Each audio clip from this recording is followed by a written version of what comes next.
He smiled while I was being signed away. The room smelled of antiseptic, sharp, almost sweet, cutting through every breath. I sat across from him, my grandson Ethan, who once ran barefoot through my garden and carried my groceries up the porch steps. He was 28 now, confident, kind-faced, with a calm that felt rehearsed. The papers between us gleamed under the hospital light. My hands trembled slightly as he guided the pen toward me. "They just need your consent, Grandma," he said softly. "It's for your safety. Standard procedure." My name, Margaret, printed neatly at the top. 52 years of living folded into a line awaiting my signature. I remember asking, almost joking, "I'm not signing my life away, am I?" He smiled again, gentle, practiced. "Never. You trust me, don't you?" I did. I trusted him completely. After my husband passed, Ethan became my anchor. Every Sunday morning he'd bring fresh bread from the corner bakery, the one that smelled of cinnamon and warm comfort. We'd sit in the garden with our tea, sunlight touching the roses I planted when he was 5. I used to think those moments were proof that love could outlast grief. The nurse standing by the door hummed faintly, a tune I didn't recognize. Her eyes flicked between me and the papers, as though timing the moment. The air conditioning whispered across my skin. The chill felt like a warning I didn't hear. "Here," Ethan said, pointing. "Just this page. Then you can rest." I signed where the pen met the paper. The ink bled a little, the scent of alcohol wipes mixing with the faint perfume I'd worn. Lavender, almost gone by evening. My signature looked smaller than I remembered. When I asked, "What exactly is this for?" he pressed his hand over mine, warm and sure. "It's just a routine release, nothing complicated." Something in his tone, a softness too smooth, caught me, but I brushed it aside. The mind makes peace with what the heart refuses to see. I looked up at him and smiled, though a small voice whispered inside me that I shouldn't have. That whisper was drowned by the hum of fluorescent lights and the nurse's polite cough. The photo frame beside the bed held the only picture I'd brought. Ethan as a boy, gap-toothed, holding a wooden airplane. The edges of the frame were chipped, the glass faintly dusty. That boy had once said, "I'll always take care of you." Now across the desk, the man said, "You're all set." The papers were stacked again, clipped together. He tucked them into a folder embossed with hospital seals I couldn't quite read. The nurse took them away, her steps brisk, precise. I tried to ask if I could keep a copy, but Ethan's voice interrupted. "You don't need to worry about that.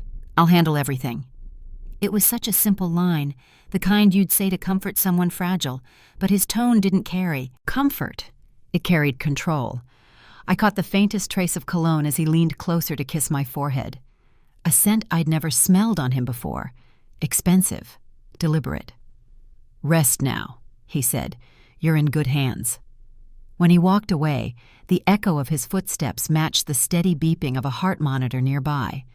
I didn't know whose heart it was tracking, but mine felt slower, heavier. Later, alone, I noticed the empty chair where he'd been sitting. The pen still lay beside me, hospital-branded, cold to the touch. I picked it up and tried to trace my name again in the air, wondering why it suddenly looked like someone else's handwriting. The room's stillness pressed against me. The clock on the wall ticked with a mechanical calm, as if marking the exact second I stopped belonging to myself. Outside the window, dusk painted the city in pale gold. A nurse walked past carrying a tray, her shoes squeaking faintly on the floor. Everything looked ordinary, except me. I was now someone else's responsibility, someone else's signature. A voice over the intercom called a patient code, sharp and distant. The sound made me flinch. Somewhere deep inside, I felt the edges of something unraveling, a quiet realization that the act of signing wasn't small, it was surrender. I looked again at the photo frame, at the boy with the wooden airplane. For a moment, I imagined him turning his head, eyes full of apology, but the picture stayed still. I whispered to the empty room, "What have you done, Ethan?" The air didn't answer, Only the faint scent of antiseptic lingered, clean and cruel, erasing the perfume of home. He took my hand, then my life followed. My bed was gone when I woke. At first I thought it was a trick of light, some early glare from the corridor lamps. But no, the mattress, the sheets, even the pillow were gone, replaced by a new cot pushed against the opposite wall. The smell of detergent was sharp, synthetic, nothing like the faint scent of lavender I'd used at home. I sat up slowly, every muscle stiff from sleep. My robe, folded neatly the night before, had vanished too. A plastic bracelet clung to my wrist, stamped with a new name. Margaret Cole, Ward B3. They'd spelled my surname right, but the birth date was wrong. That small mistake felt like a quiet theft. A nurse I didn't recognize entered without knocking. She was brisk, efficient.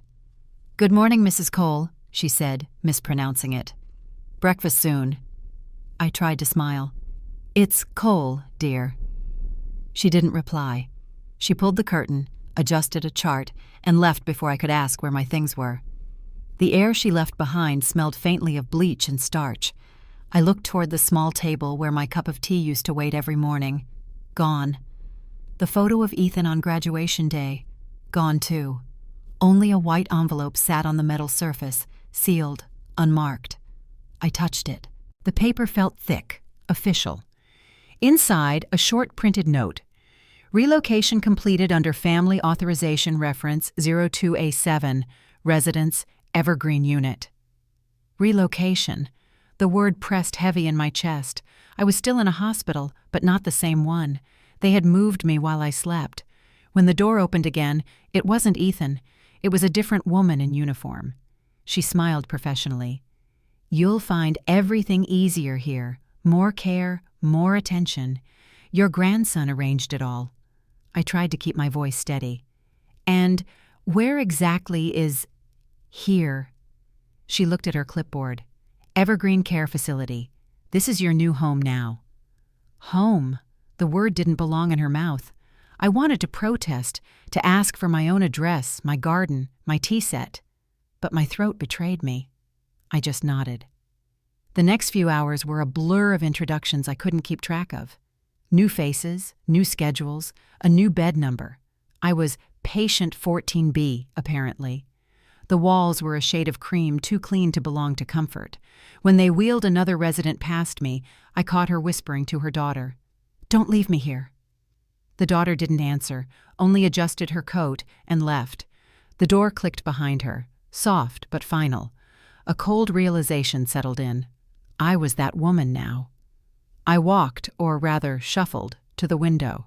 Bars painted white. Outside, a courtyard with trimmed hedges and a bird bath. It was beautiful in the way cages often are. When I turned back, a small nurse with freckles handed me a tray. "Your tea," she said, smiling. For a brief second, I saw something kind in her eyes. I held the cup close. It was lukewarm, bitter. Not the way I used to make it. 2 sugars, 1 stir counterclockwise, a ritual that had followed me for years. My fingers traced the handle, clinging to the habit as though it might open a door. But doors, I was learning, no longer opened for me. They opened on me. Later, a supervisor entered, taller, dressed in navy. She looked official enough to be trusted, which made her harder to read. "Mrs. Cole, we've updated your file. Your grandson signed your long-term placement. You're safe here." I smiled politely, the kind of smile that hides despair behind manners. "Could I see him?" I asked. She hesitated. "He's traveling, but he'll call soon." The way she avoided my gaze told me everything. I didn't know when he'd left, or if he ever planned to return. When she left, I touched the bracelet again, feeling the embossed letters with my thumb. They didn't feel like my name anymore. They felt like ownership. A faint buzzing came from the intercom, announcing lunch rotation. The sound reminded me of the old kitchen timer I'd used to bake apple pies for Ethan when he was little. Every buzz back then meant warmth, sweetness, love. This one meant order, control, obedience. Hours passed. The sun slipped across the room, turning the walls from bright to shadowed. The tea had gone cold. I held the cup anyway, some part of me believing if I performed the ritual long enough, the world might remember who I was. But then I saw it, the keychain that once hung from my purse, now dangling from the nurse's belt.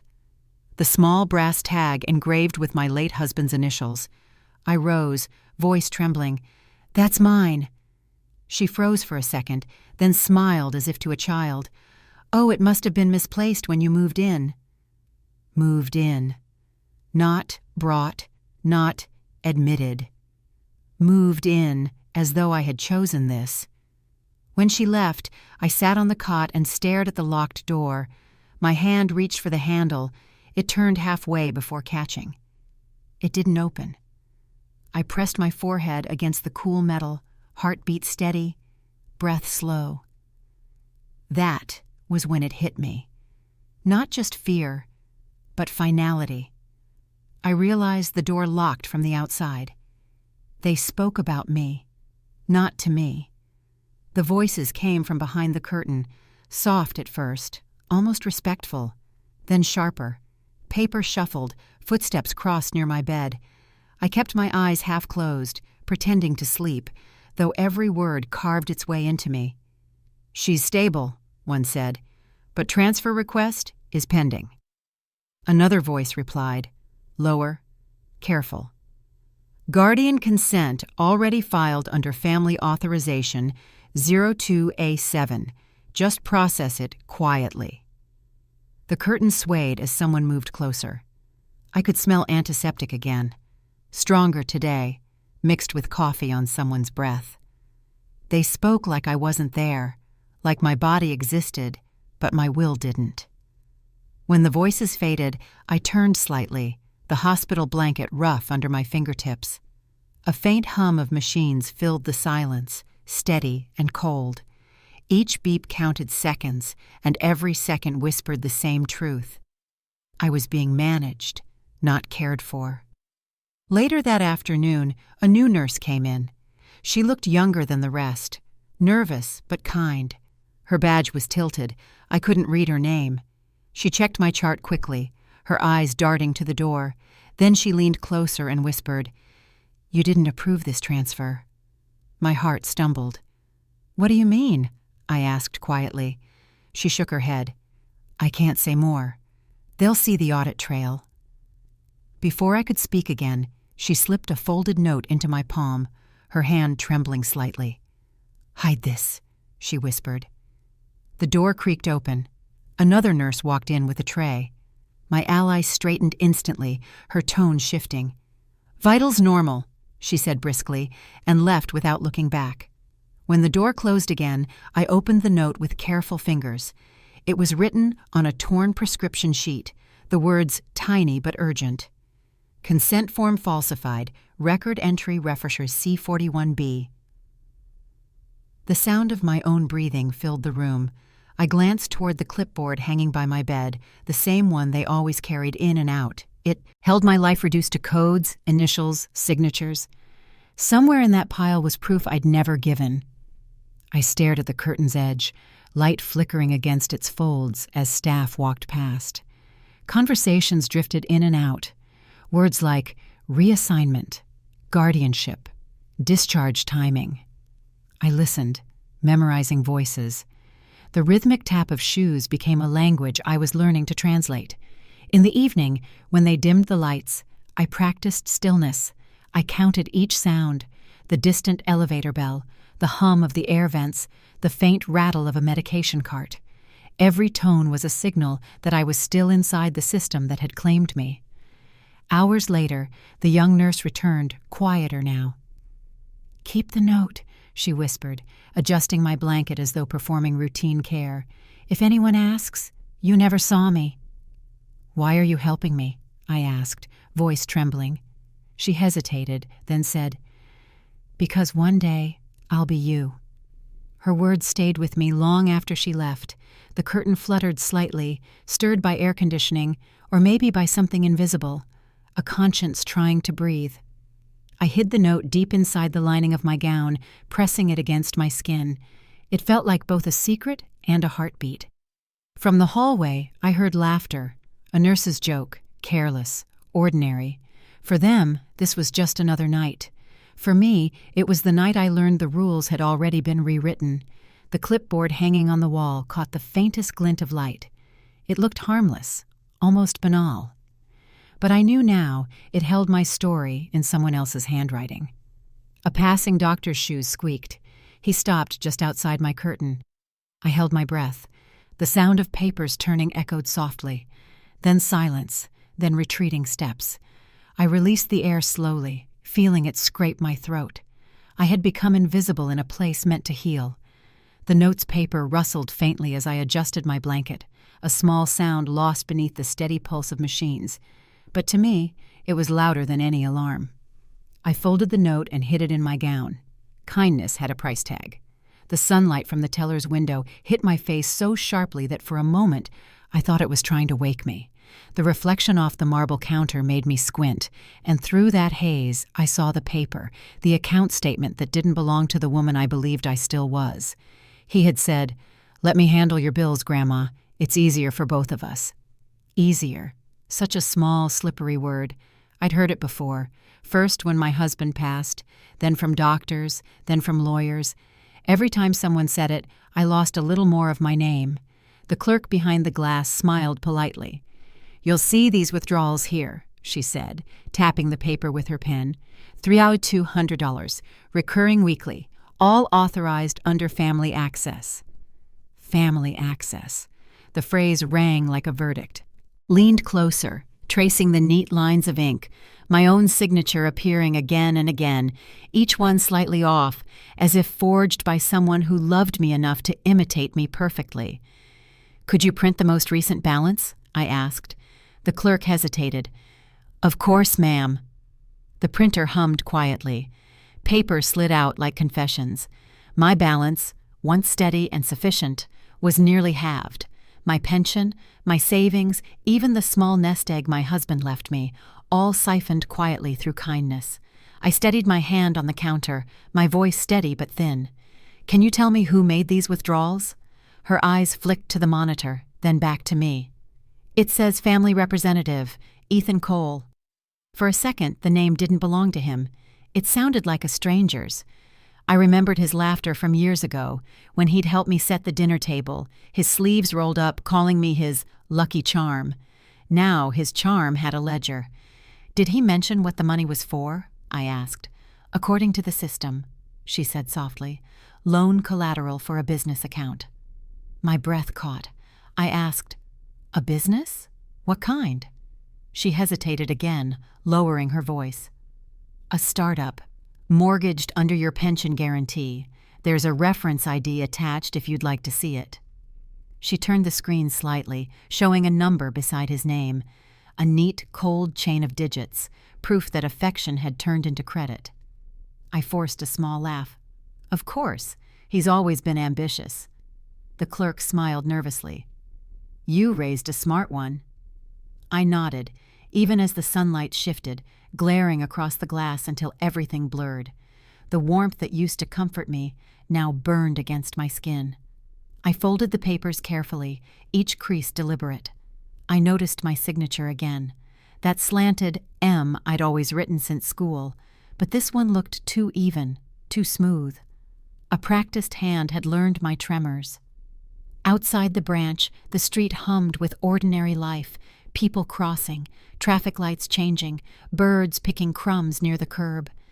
Everything continued as though betrayal wasn't measurable, as though it couldn't be printed in ink. I walked slowly to a bench under the awning and opened the envelope again. The fountain pen I carried for years felt heavier now. I held it up to the sunlight, turning it like a relic from another time.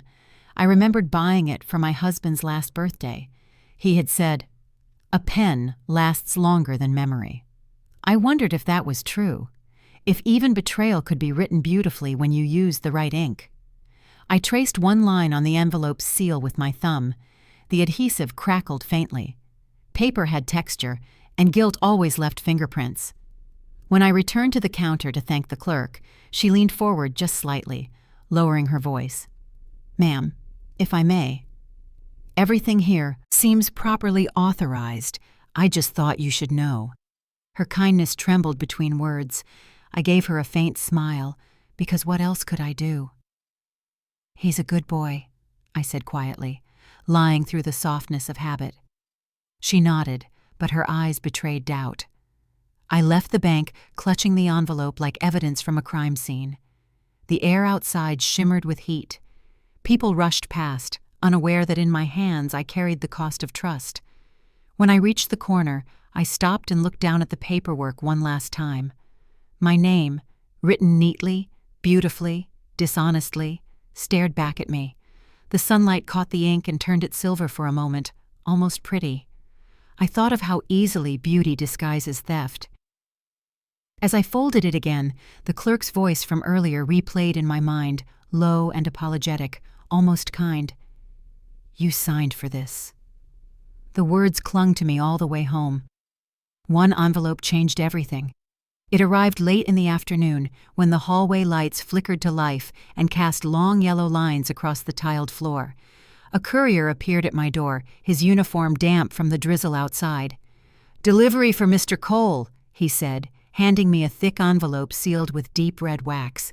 He didn't look twice at me, just nodded and left, the scent of rain trailing behind him. I turned the envelope over in my hands. My name wasn't on it. Still, something in my chest told me it was mine to open. The wax was smooth, the seal pressed with precision. EC, his initials.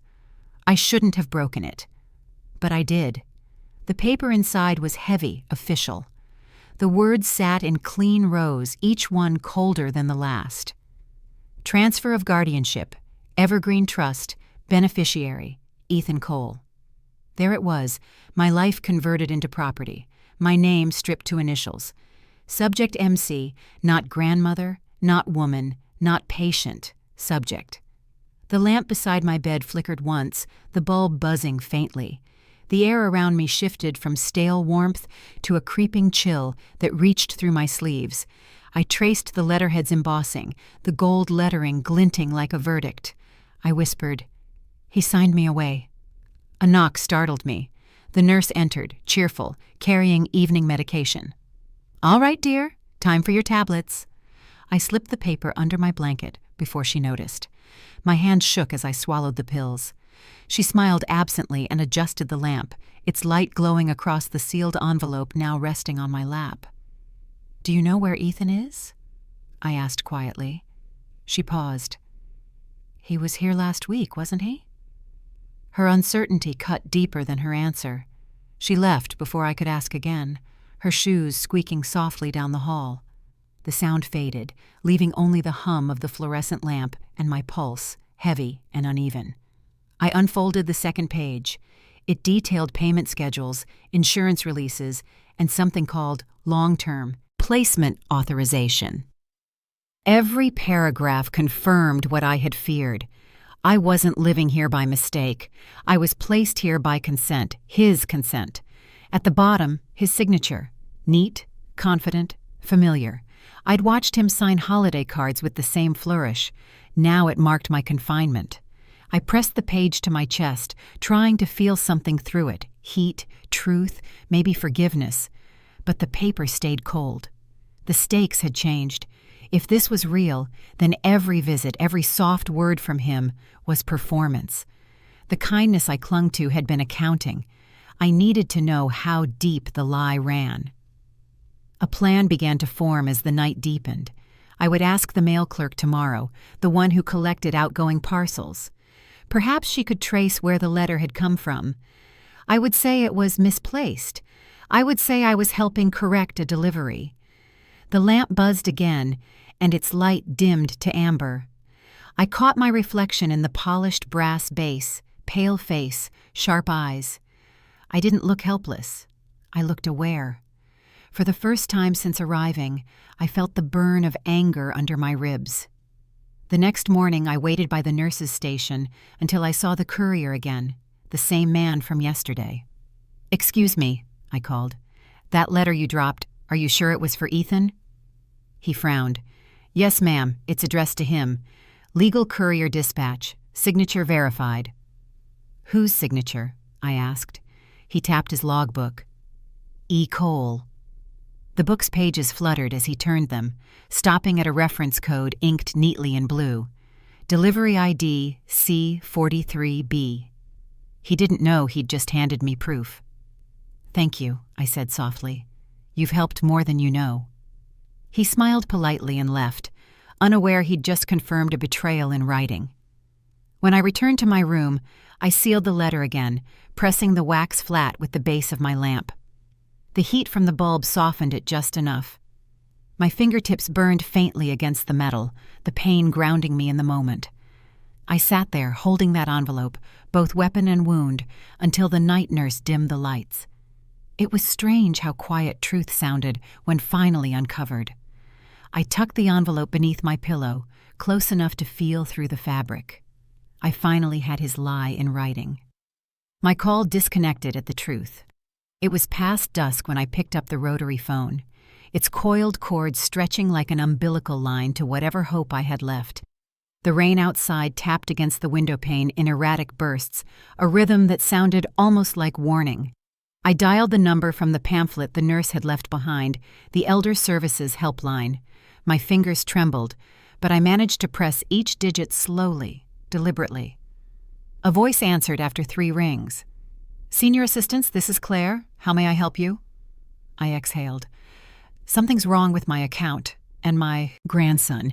He's taken control of my affairs. I need—" Static cracked through the line, sharp enough to make me flinch. "I can't hear you," she said faintly. "Could you repeat that?" I tried again, louder this time. "He moved my funds, my guardianship, everything, without my permission." The reply came, fractured, half swallowed by interference. "Ma'am, if you can provide your reference ID, we can look—" Then silence, the kind that isn't empty but heavy, the kind that listens back. "Hello?" I whispered. "Are you still there?" No answer. Only the faint hiss of static, dissolving into nothing. I stared at the receiver, the sound of rain growing louder, hammering now. The lamplight flickered, stretching my shadow across the floor like an accusation. I pressed the receiver closer. "Please? Someone?" Still nothing. I hung up, then immediately dialed again. This time, no ring at all, just a sharp tone and a mechanical voice. "The number you are trying to reach is unavailable." Unavailable. That word felt deliberate. I tried another number, the hospital desk, the front office, but each call ended the same way, abrupt disconnection, as though the wires themselves refused me. It didn't feel like coincidence. I sat back, staring at the cord, twisting between my fingers. The plastic felt worn, slightly warm from my grip. The rain outside blurred the world into streaks of gray. I thought of Ethan, his voice calm and certain when he told the staff to handle the phone setup. He had smiled then, saying, "She gets confused with all these buttons." The buttons that no longer reached the outside world. I rose and crossed to the window. Beyond the glass, the parking lot lights glowed faintly through the rain, distorted halos against the darkness. Cars came and went. None stopped for me. My reflection stared back. Thin, pale, eyes wide. I could almost hear my husband's voice in memory, steady and practical. "When things stop making sense, find the pattern." The pattern was clear now. Every path I tried to reach help was cut mid-stride. I turned back to the phone, gripping the receiver again. "If anyone's listening," I said softly, "my name is Margaret, and I'm still here." My voice sounded foreign in the quiet, half swallowed by static that seemed to hum beneath the surface. Outside, a flash of lightning illuminated the corridor through the half-open door. For a second, I thought I saw movement, someone standing there, but when I stepped closer, the hall was empty. Only the soft echo of my own breathing filled the space. The rain kept falling. I tried the phone once more, dialing slowly, carefully, waiting for the tone. Instead, a single click echoed in my ear, followed by the faint sound of laughter? No, not laughter. Echoed feedback, looping my own voice back at me. I froze. "Who is this?" No reply. The line pulsed faintly with life, then went flat again. That was when I knew someone had rerouted my calls. Every connection I made redirected before it could reach help. He was everywhere, even in the wires. The air in the room grew colder, pressing against my skin. I could smell the faint metallic tang of ozone from the storm outside. The clock on the wall ticked slower, almost mocking. I sat on the edge of the bed, clutching the phone like it might still save me. "You can silence my calls," I murmured, "but not the truth." The storm outside roared louder, a downpour washing the courtyard clean of sound. I watched raindrops slide down the glass, merging, breaking apart, merging again, like memories that refused to stay separate. Then, one final hum came through the receiver, brief, distorted, and vanished. The line went dead, and so did hope. Sometimes defiance fits in a pocket. I'd kept quiet for too long, learning that silence protects the wrong people. So one morning, when the volunteer came by with her lunch bag and her soft smile, I slipped a tiny recorder into my palm. It was small enough to vanish under a blanket, but heavy enough to feel like control. She leaned close and whispered, "It'll last 2 hours. Change the batteries after lunch." Her voice was calm, practical, like we were discussing a grocery list, not rebellion. She tucked 2 spare batteries into a folded napkin and winked. When she left, I waited until the hallway settled into its routine hum, the squeak of carts, the echo of clipped shoes. Then I lifted my blanket, slid the recorder beneath, and ran my thumb across the rough tape reel. Its texture felt alive. That first click of the record button wasn't just sound, it was breath returning to my body. I began listening differently after that. Every time Ethan visited, I noted his words, memorized their rhythms. He'd sit in the armchair across from my bed, crossing one leg over the other, pretending ease. "Everything's running smoothly," he'd say. "The trust's earning well. The house will sell faster than we thought." The house. The one with my husband's roses still climbing the fence, their roots older than Ethan himself. I'd nod, pretending confusion. "Oh? I didn't realize it was listed." He'd smile, that slow, careful smile, the one that had charmed nurses and bank clerks alike. "You signed the authorization weeks ago." Each time he spoke, the recorder beneath my blanket caught it all, the tone, the confidence, the lie. Later that night, when the hallway fell into silence and only the soft buzz of machines filled the air, I'd play it back. His voice filled the small room, tinny but clear. Hearing it stripped of charm made it uglier, smaller. "I'm doing this for her benefit," he said once.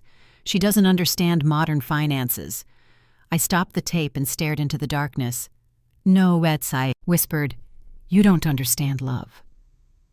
The next day, I began keeping notes. I borrowed a notebook from the supply closet, plain, brown cover, lined pages. Every entry began the same. Ref. Conversation with E. Time-stamped. Subject. Property. Or funds. I wrote slowly, my hand shaking, but my mind sharp. For the first time in months, I wasn't just enduring, I was documenting. My ally came back during her volunteer shift, pretending to collect trays. She whispered, "Did it work?" I smiled faintly. "Better than prayer." She chuckled softly. "Then keep praying through batteries."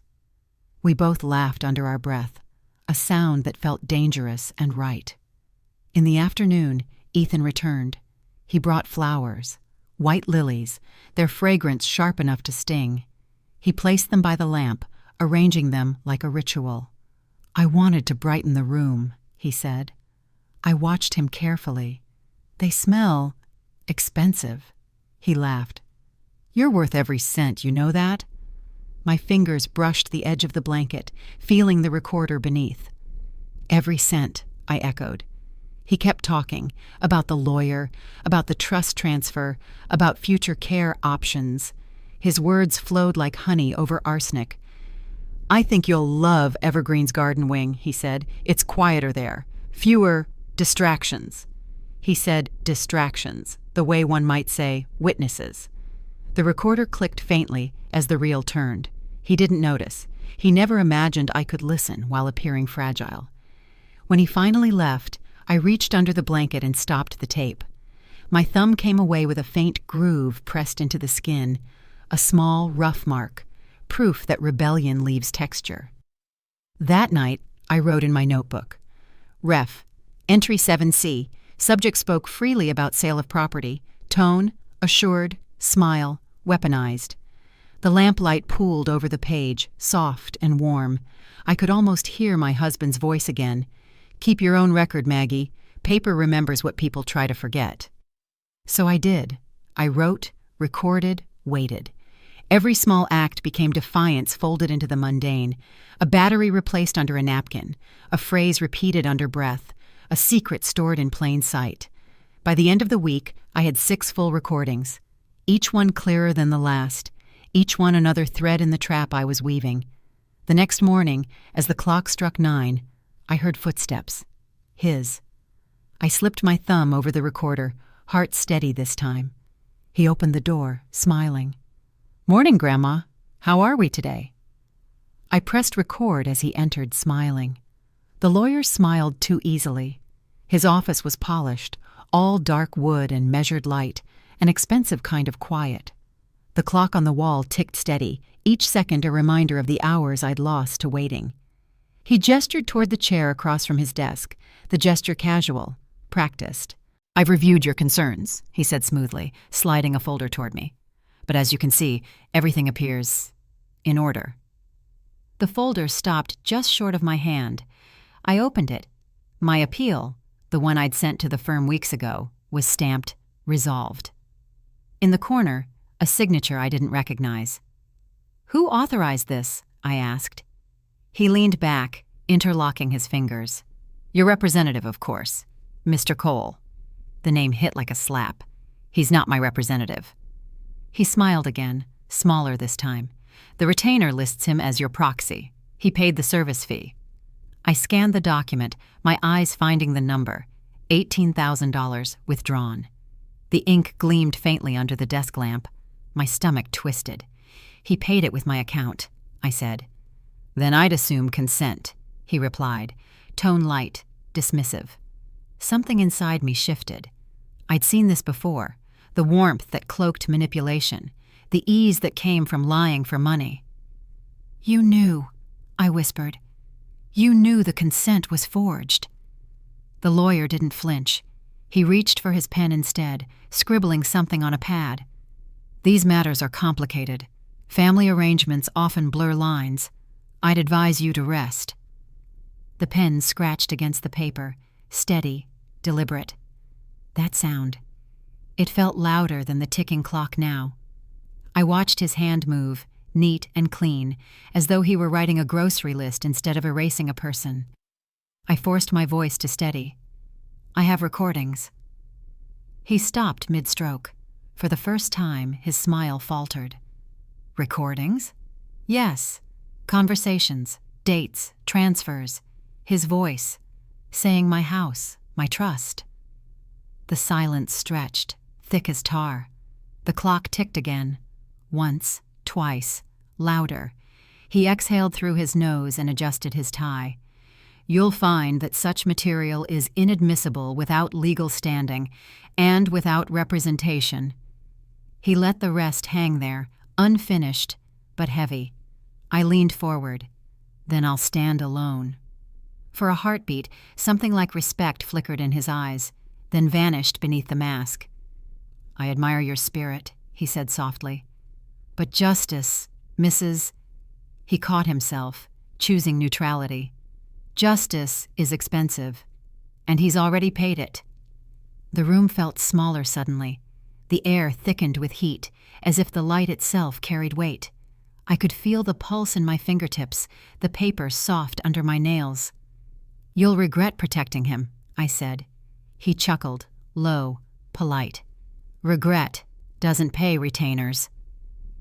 The sound of the clock filled the space between us again. Tick, tick, tick. each one slower than the last, or maybe I was just counting differently now, each second not as time passing, but as a measure of distance between truth and power. When I stood, my chair's legs scraped softly against the floor. "I'll need a copy of the retainer," I said. He hesitated. "That's confidential." "Not if I'm the one who was sold," I replied. His pen paused midair. Then, with a sigh, he turned to his assistant outside the glass partition. "Get her a copy of file reference B27. I caught the way his eyes shifted, briefly, to the small black briefcase beside his desk, the one Ethan had once carried. As I reached for the document, the edge of the paper trembled in my hand. I could feel warmth radiating from the lamp overhead, its glow sharp against my skin. The heat reminded me that even light, when focused, burns. He walked me to the door, all civility restored. "Take care," he said. "You seem tired." "I'm done being tired," I answered. "Now I'm just counting." "Counting what?" "The people who looked away." His hand froze on the door handle. Outside, the air was cooler, almost kind. I stood on the steps, holding the folder tight, the city noise rushing back around me. Cars, wind, faint voices, all alive. Somewhere behind me, through that glass office wall, the clock kept ticking, marking the slow collapse of his composure. I opened the folder once more under the streetlight. The final page listed the firm's transaction log. The timestamp matched the day Ethan had promised to fix everything. He had. Justice had a price, and he already paid it. Someone finally called me by my name. It happened late, long after the lights dimmed and the halls quieted into that strange hum between day and night. I was half asleep when the door eased open and a shadow slipped through. She moved softly, her shoes wrapped in silence, her perfume faint but clean, soap and courage. "Margaret," she whispered, "not the patient, not the subject. Margaret." The way she said it, steady, deliberate, felt like rescue disguised as sound. She closed the door behind her, drawing the curtain halfway, and leaned against the wall. Her uniform badge caught a sliver of light from the corridor, the name, Elaine, glinting for a heartbeat before the darkness reclaimed it. "I saw your file," she said quietly. "They falsified your consent forms, every page." For a moment, the air thickened. My pulse filled the space where words should have gone. "How do you know?" I asked.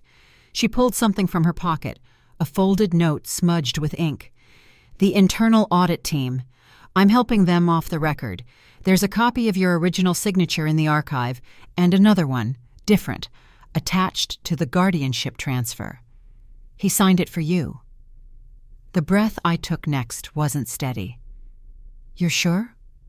Her eyes met mine. "I wouldn't be here if I wasn't." I sat up, the blanket rustling like paper.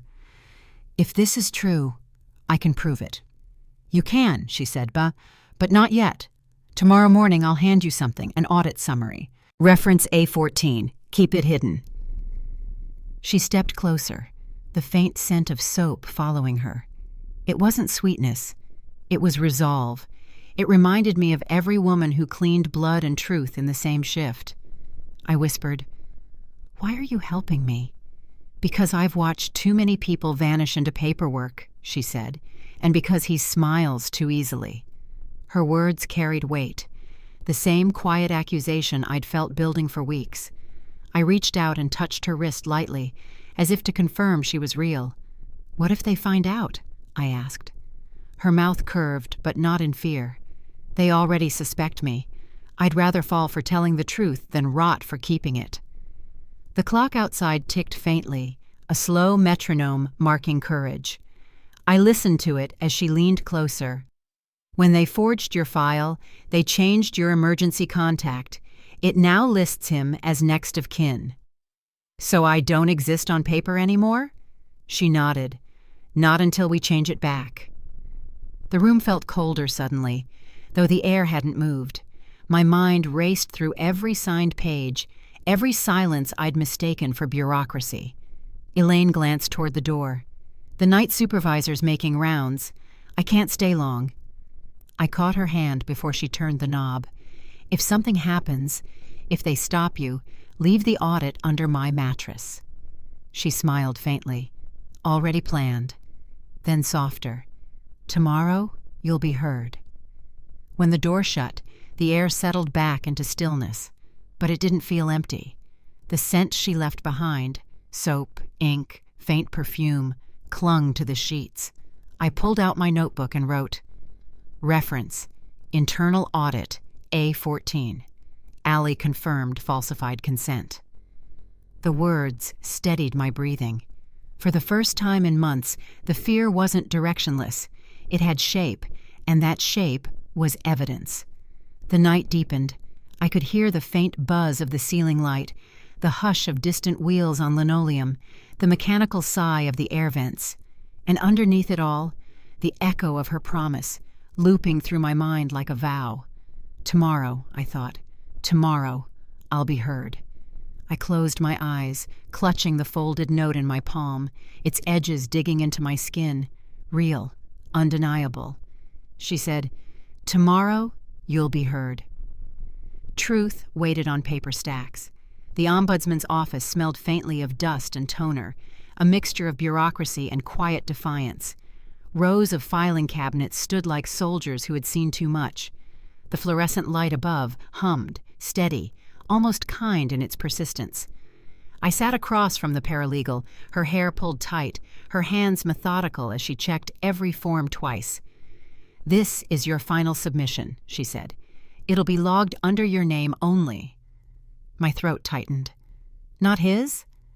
"No," she said, sliding the envelope toward me. "Yours, as it should have been from the start." The envelope was thick, edges sharp enough to bite skin.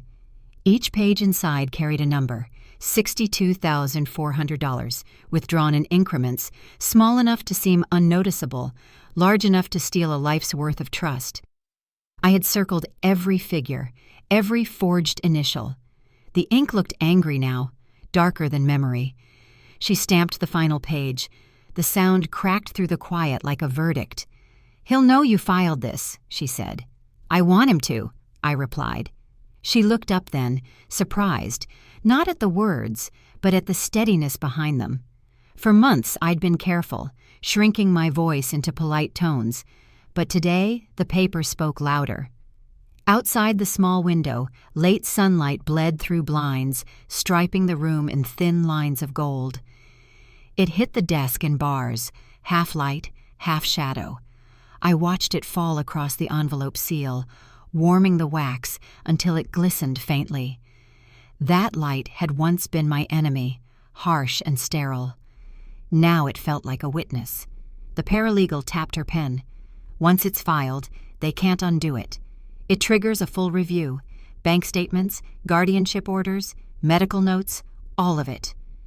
"That's what I want," I said. "Every lie in daylight." She hesitated, then handed me the filing receipt, proof of submission, reference C-17. My name printed clearly, no proxy beside it. The silence after that moment felt almost sacred. I thought of all the times I'd been told to rest, to stop worrying, to let others handle it. The lies had been wrapped in care, like poison disguised as medicine. I folded the receipt carefully and placed it in my notebook, between the pages marked by the nurse's note. "He won't take this quietly," the paralegal warned. I smiled faintly. "Neither will I." Her laugh was short, genuine. "You're stronger than you think." "No," I said. "I'm just finally tired of being rewritten." The light above flickered once, a tiny stutter, then steadied again. I took it as a sign, small, unremarkable, but real. When I left the office, the hallway seemed longer than before. The air smelled faintly of ink and old carpet. I carried the sealed envelope against my chest, feeling the weight of it, my story pressed between thin sheets of evidence. At the elevator, I caught my reflection in the glass. My face looked calmer than I expected. I wasn't waiting for rescue anymore. I was building one. The ride down was slow. Each floor chimed softly, a countdown to confrontation. When the doors opened to the lobby, the world outside felt brighter, louder. I stepped into it anyway. The receptionist called after me. "Ma'am, you forgot your copy." I turned, and she held out the stamped duplicate. The red mark bled through the paper slightly, the emblem of an institution forced to acknowledge me. I took it. "Keep the original safe," I said. "Always," she replied. Outside, the sky hung low, clouds veined with light. I walked toward the street, clutching the papers like armor. Each step felt deliberate, measured, one woman walking into the noise with truth under her arm. Tomorrow would bring the hearing. The thought no longer terrified me. For years they'd spoken for me, decided for me, signed for me. But today, the ink was mine. The light above had burned the shadow clean. They could no longer call me incompetent. My story echoed under marble ceilings. The hearing hall was colder than I expected, its walls dressed in stone and silence. Rows of faces lined the benches, curious strangers, local reporters, a few who came only for spectacle. The sound system hummed faintly, a low vibration beneath every heartbeat. I sat at the petitioner's table, papers arranged in perfect order, though my hands trembled once before settling. Ethan sat across from me, his posture relaxed, his smile faint but practiced. He adjusted his tie when our eyes met, a silent declaration that he still believed he owned the narrative. The judge entered. The gavel struck once, sharp and final. "This hearing will now begin." The sound rang through the room like a gunshot into still water. Every conversation, every shuffle of shoes, stopped. The paralegal from the ombudsman's office sat behind me, whispering, "Breathe, just speak the truth." Truth. The word felt heavy, like something that needed lifting with both hands. The clerk adjusted the microphone. It crackled to life, amplifying the hush that followed. "Mrs. The judge paused, glancing at the paper before continuing. "You are contesting the guardianship order filed under your relative's name?" "I am," I said. My voice wavered at first, then steadied. "He filed it using falsified consent. I never agreed to surrender my rights." Ethan shifted in his chair but said nothing. The lawyer beside him leaned forward, whispering into his ear. The judge raised the document. "This is the form in question," he said, turning it slightly for the audience to see. "Signed and notarized. Exhibit reference D09. The paper caught the light. My forged signature looked almost perfect, except for the loop in the G. Ethan's loop, not mine.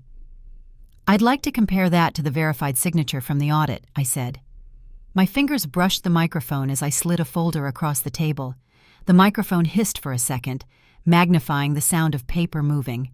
Small, but thunderous in that quiet hall. The clerk carried the folder to the bench. Inside, the copy Elaine had risked her job to bring. Audit reference A14. The real signature, mine, stood beside the forgery like a confession. The judge's eyes narrowed.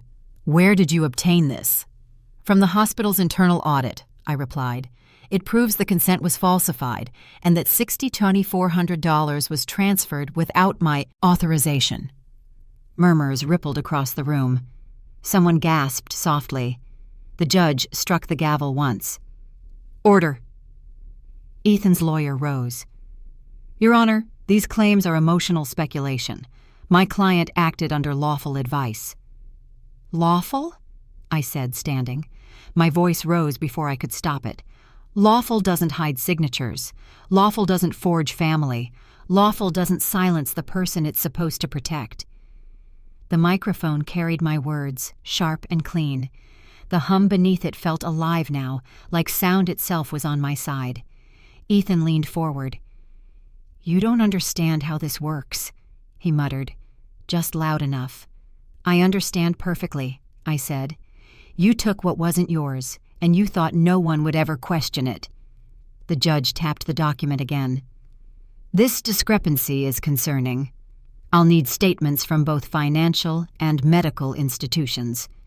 The gavel hit the block once more, the sound echoing off marble and heart alike.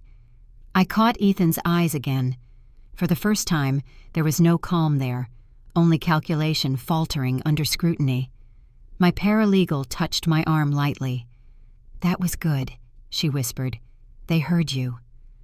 I wanted to believe that. But hearing isn't the same as justice. It's only the beginning of it. As proceedings continued, witnesses were called, evidence cited, forms cross-checked.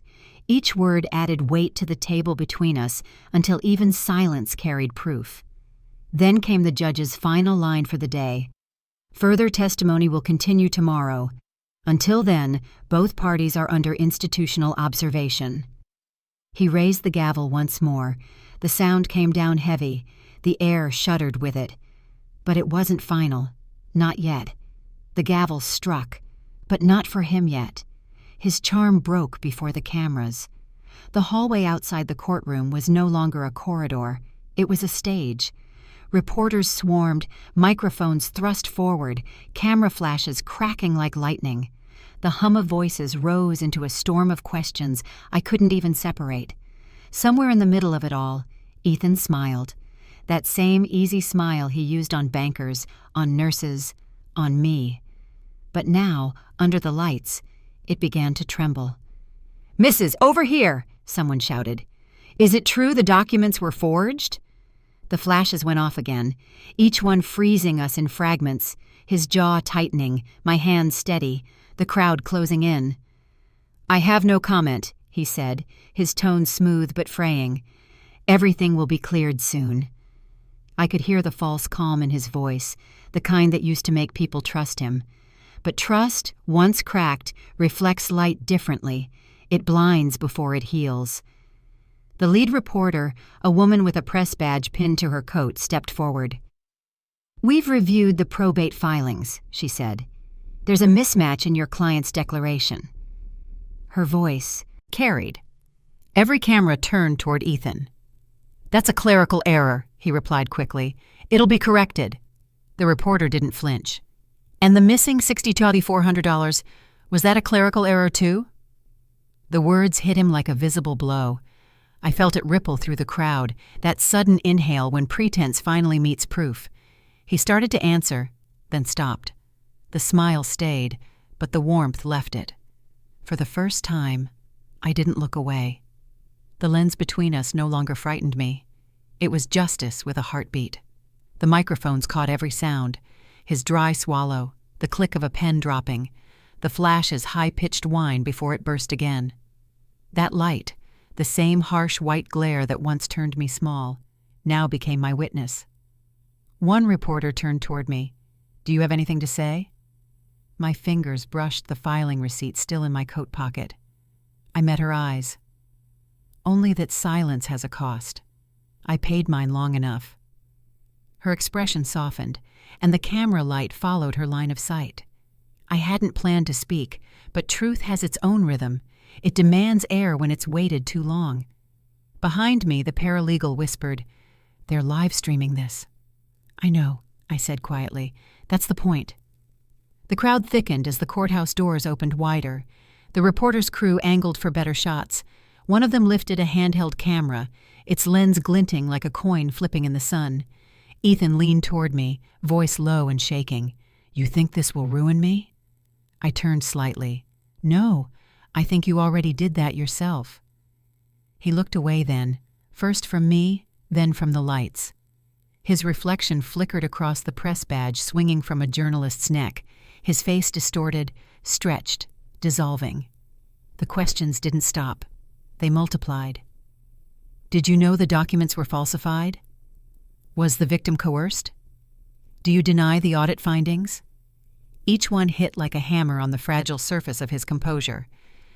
A camera flash burst close enough to sear the air between us. He blinked hard, his eyes watering. "I'm done," he muttered. "This is ridiculous." But the microphones followed him. The hallway's marble echoed with his retreating steps. His lawyer tried to cover him, but even from behind his shoulders looked smaller, diminished under the weight of exposure. I exhaled, slow and long. For the first time in years, breathing didn't feel like asking permission. The reporter turned to me again. "How does it feel?" she asked softly. "To finally be believed." I thought for a moment. Like waking up in the same house, but this time the windows are open.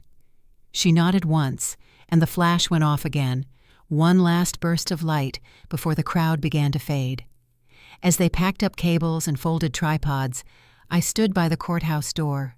The world suddenly loud but clear. The scent of rain hung in the air, the echo of footsteps blending with the hum of engines outside. Justice wasn't done yet, but for the first time, it had a pulse. Ethan paused near the curb, half-turned as another flash caught him mid-motion. The grin tried to return, but it failed halfway. His eyes shut against the glare. He turned away as the flash burned white. They said my name again, lawfully this time. The courtroom was quieter than I remembered it, almost reverent. The same walls that once trapped my voice now held their breath. I sat where it had all begun, the chair beneath me creaking softly, the edge pressing into my palms. Across the aisle, Ethan stared at the floor. The light from the window found him anyway, sharp, unforgiving, like truth finally deciding where to land. The judge cleared his throat. Case number 2147, Probate and Guardianship Review, Final Ruling. Paper shuffled. I could hear every page turn, the sound dry and weighty. Then the words I'd waited years to hear. Guardianship revoked. Assets restored. The respondent is sentenced to 5 years probation and restitution of $122,000. For a moment, no one moved. The court seal, embossed in blue and gold, caught the light like something breathing. My eyes stayed fixed on it. The texture beneath my fingertips felt rough, real, justice made tangible. A low murmur spread through the room. The clerk's pen clicked once. My ally, the paralegal who had never once stopped showing up, smiled faintly from the back row. She didn't cheer, didn't cry, just nodded, the way people do when they've seen something set right after too long left wrong. Ethan's lawyer whispered to him, but the words dissolved into the air. He looked up only once, meeting my gaze for a single heartbeat. No apology, just exhaustion, the kind that comes when lies run out of places to hide. The judge continued, voice even, almost kind.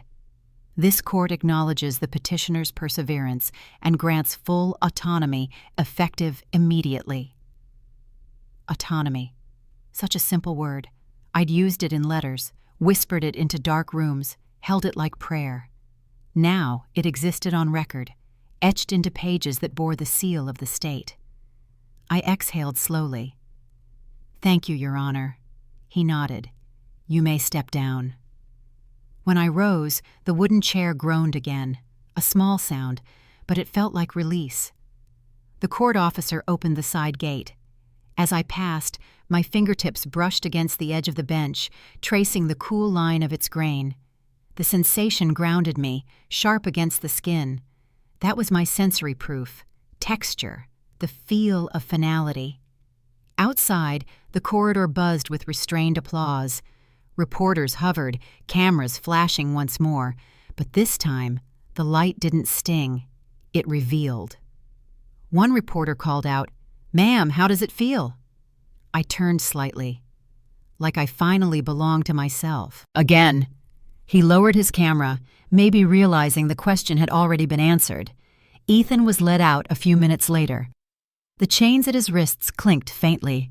Not punishment, just consequence. For years, he'd used power as disguise. Now, power was paperwork, and it no longer bore his name. As the doors closed behind him, I caught sight of the court seal one last time. The ink shimmered faintly under the light, its raised edge coarse to the touch. I slipped the judgment order into my bag carefully, the way one guards fragile things. On the courthouse steps, the air was colder, brighter. The city noise returned, traffic, footsteps, a distant siren. But underneath it all ran something steadier. My heartbeat, unmonitored. My voice, unguarded. My life, unowned. A young clerk rushed out, calling after me. "You forgot this!" He held out a smaller copy, stamped with the official seal. I smiled. "No, keep it," I said.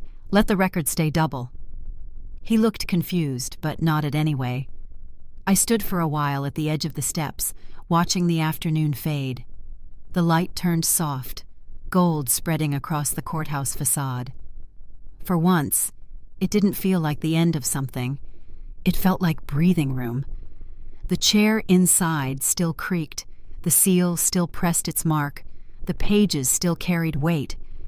But they were mine now. Freedom weighed heavier than chains ever did. My home smelled of dust and memory. The key stuck for a second in the lock, as if the door itself hesitated to let me back in. When it finally turned, the sound echoed through the small hallway. A familiar creak, a sigh of wood and time. The air inside was stale, layered with months of absence, but it was mine again.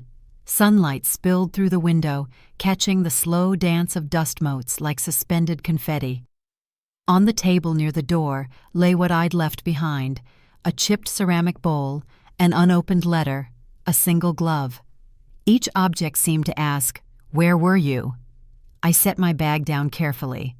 The letter from the housing office, still crisp, was folded in my coat pocket. The inked words on its header, "Reinstatement Order," felt like both permission and apology. I walked through each room as though meeting them for the first time. The chair near the window still faced east.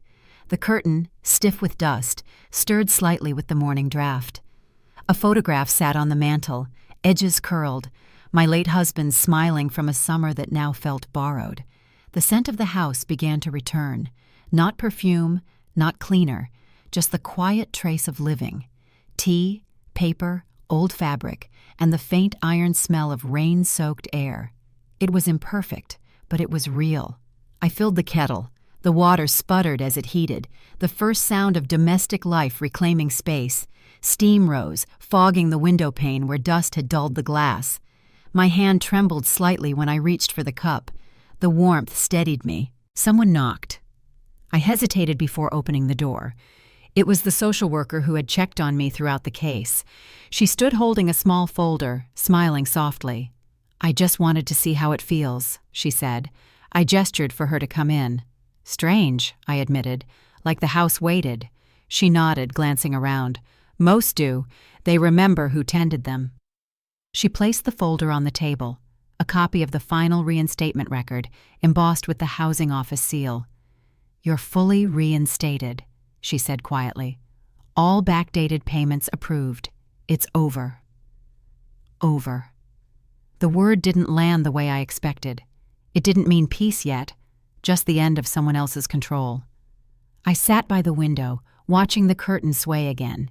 Outside, children shouted on the street, their laughter ringing up through the open frame. I hadn't heard that sound in months. She lingered near the door. "You did well," she said. "Most people don't fight this far." "I didn't know how not to," I replied. When she left, silence filled the space like breath after confession. I looked around again. The walls, the clock, the shelf. The light changed tone as the day moved. My own shadow stretched softly across the rug, reconnecting with everything I'd once lost. I unfolded the housing letter and ran my fingers over the embossed seal. The texture pressed faintly into my skin, leaving a small mark that would fade soon, but not before I felt its weight. I brewed a second cup of tea, letting the aroma spread slowly through the room. It was the same scent I'd always made for guests, only this time it was just for me. The smell wrapped itself around the edges of memory, blurring the months of cold halls and waiting rooms. A small frame near the lamp caught my eye, the one Ethan had once moved to another shelf without asking. I placed it back where it belonged. That simple act felt larger than any verdict. The sun reached the far corner of the room, and for a brief moment, light touched everything I loved in one sweep: the cup, the frame, the curtain, the letter. I whispered, almost without realizing, "I'm home." The air seemed to answer, the faint scent of tea deepening as if in agreement. Home remembered me before I remembered it. Peace is louder than applause. The world outside was still half asleep when I opened my journal. The pages felt cool under my fingertips, blank but waiting. For the first time, I didn't tremble at the thought of beginning. I wasn't writing for lawyers, for judges, or for the press. I was writing for myself. At the community center, the librarian had kept her promise. A small table by the window, a cup of tea already steaming, and a pen that didn't skip. "Take your time," she said softly, setting the cup down. The heat seeped through the porcelain into my palms, grounding me. That was my sense anchor. Warmth, alive and steady, where chaos had once been cold. I started to write. This is what truth looks like when it finally breathes. The pen's tip glided easily, scratching quietly against the paper. Each word felt like reclaiming breath. The librarian passed now and then, rearranging books, careful not to break the silence.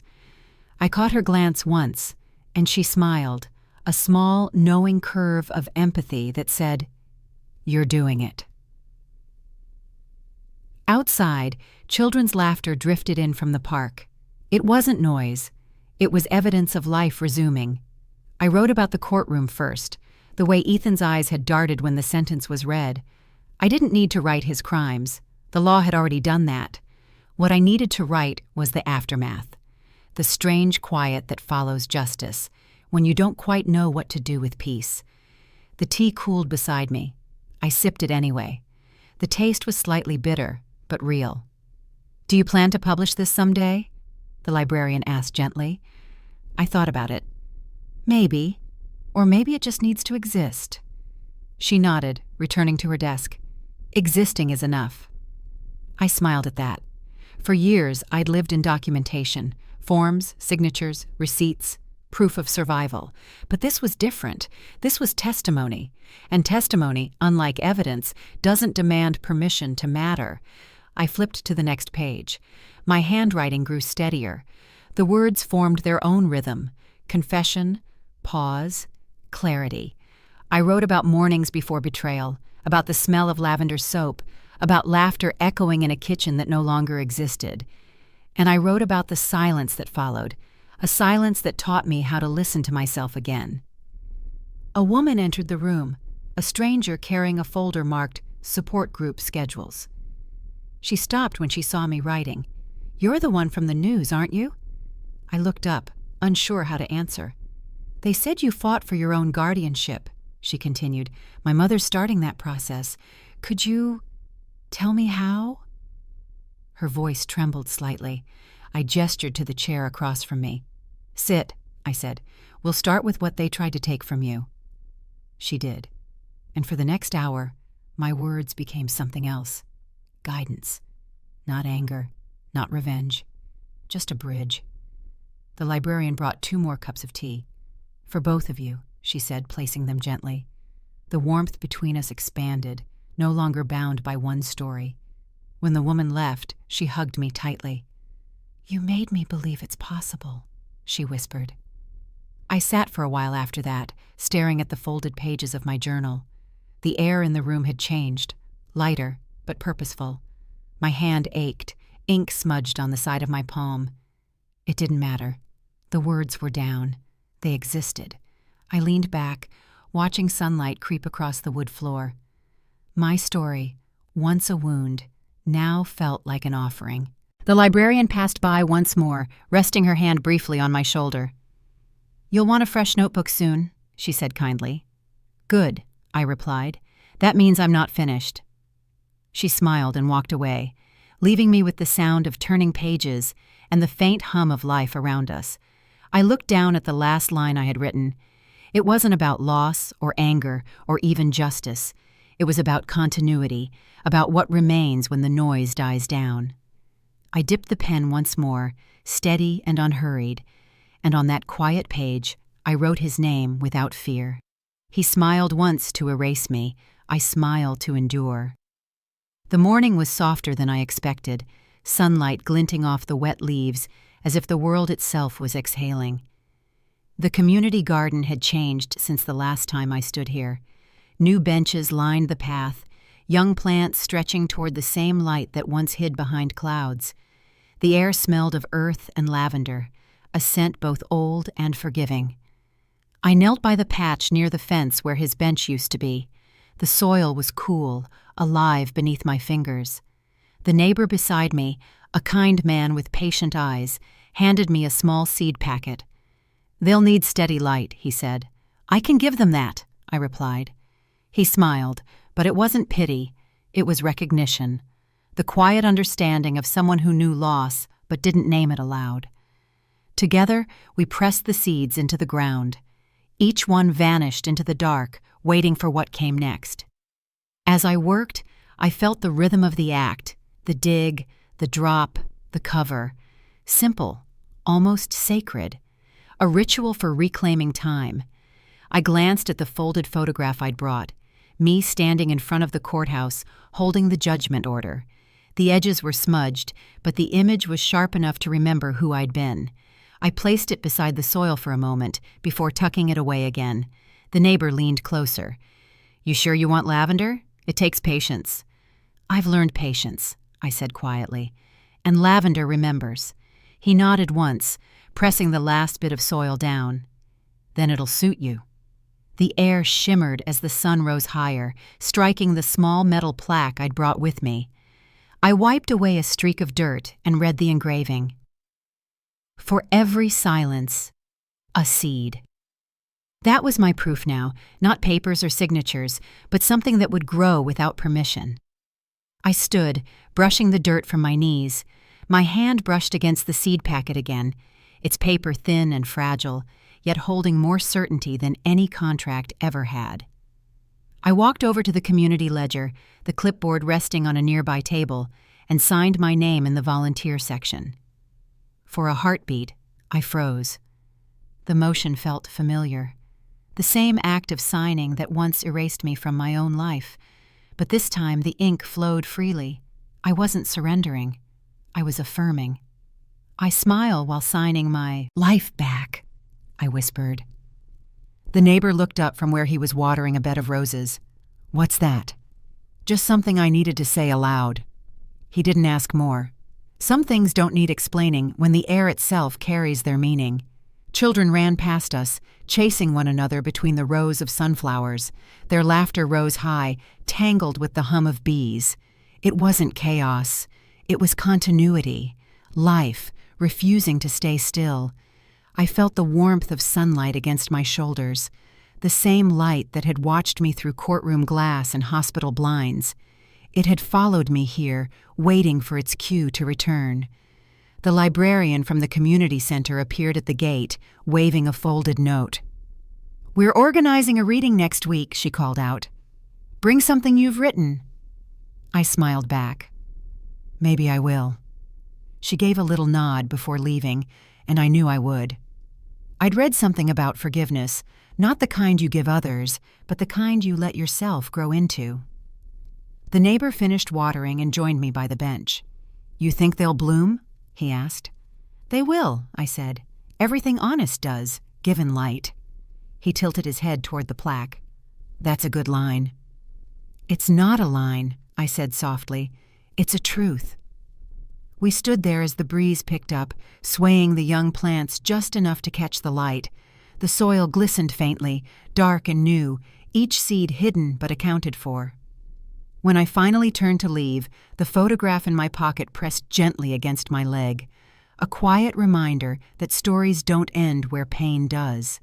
They keep breathing. I looked back once, watching the sunlight spill across the garden, the lavender patch marked by its tiny sign. Light returned exactly where it left.